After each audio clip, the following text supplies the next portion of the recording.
na po, ito na.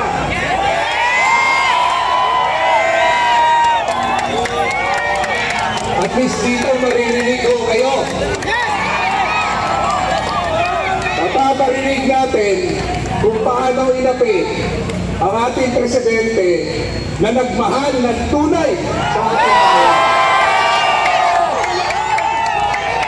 Nangyayari po namin yung gusto magsalita pero pakiusap po, bawal po tayo magmura. Ulitin po natin, yung mga kapulisan po nandito, hindi po natin kahaway ito. Ang kahaway natin, yung bangag dating presidente. Umpisahan nyo na po at dito po ako. Attorney Trixie.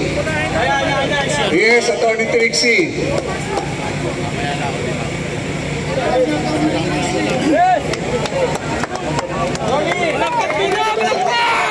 Magandang gabi!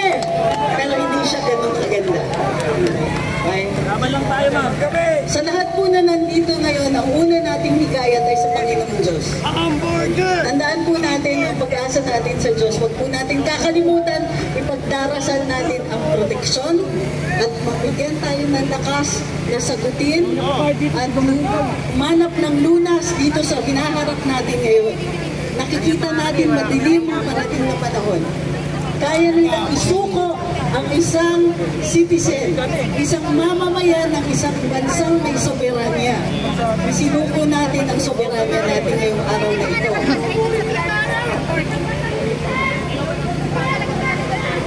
Alam ko galit kayo. Galit na galit. Sobrang galit! Ano ang mga pwede natin gawin? Sugod! Salita, magpahayag, magpulong-pulong. Pulong na sa Malacanang! Teka muna. Signal Johnny. Yan. Vlog daw, vlog! Ay, pakilapit yung bandila. Yung bandila. Yun.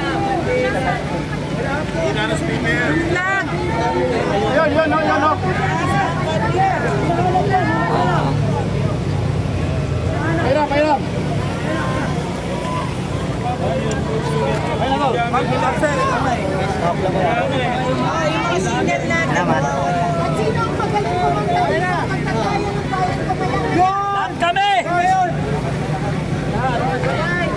Kami! Pakita po na natin si Attorney Trixie. Nasa runway pa yung aeroplano. Yes! Lumilipad. Pero nasa loob ang ating Pangulo. Ang hirap ng dating Pangulo, no? Sa puso natin, siya pa rin. Sa ating pinakamasasayang alaala, siya pa rin. Tandaan natin kung ano yung ginawa niya sa atin at kung paano tayo binibigo ng administrasyon ngayon. Ito lang, pakaliit na nga ng kaligayahan natin. Hindi na nga nila pinansin yung problema sa pagkain. Hindi pinapansin yung problema sa kakulangan ng trabaho. Hindi pinapansin yung problema sa mga pinatigil na mga tren. Hindi pinapansin ang kahirapan ng buhay. Ang pagdami na naman ng krimen, ng droga sa kalye. Ito yan! Ang mga anak natin takot na naman maglakad sa kalye sa gabi. Tama yan! Tama! Bumalik na po ang holdapan. Ito yan! Cellphone snatching. Tama yan! Lahat, nagbaligan!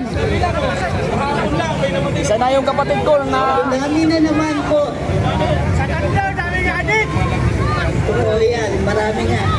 Dami nga adik doon! Ano ba naman yung protektahan nila tayo? Ay, opo.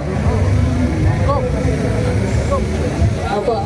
May gusto magsalita. Opo, tapusin lang po natin ito. Una, dasal. Pangalawa, magsalita, magpahayag. Pangatlo, pag nanawagan tayo ng malawakang kilos protesta, handa na po ba kayo?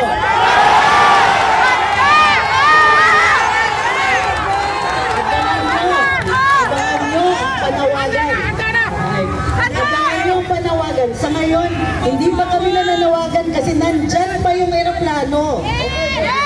Andiyan pa yung eroplano, hindi pa siya tinatanggal, hindi pa siya nakaalis. Tuloy-tuloy natin ipaalam sa administrasyon na ito na magkakamali sila pag makaalis yung eroplano na yan. Hindi kami maligaya. Ngayon sa administrasyon na ito, lalalim ang galit pag nawala sa Pilipinas si Rodrigo Duterte.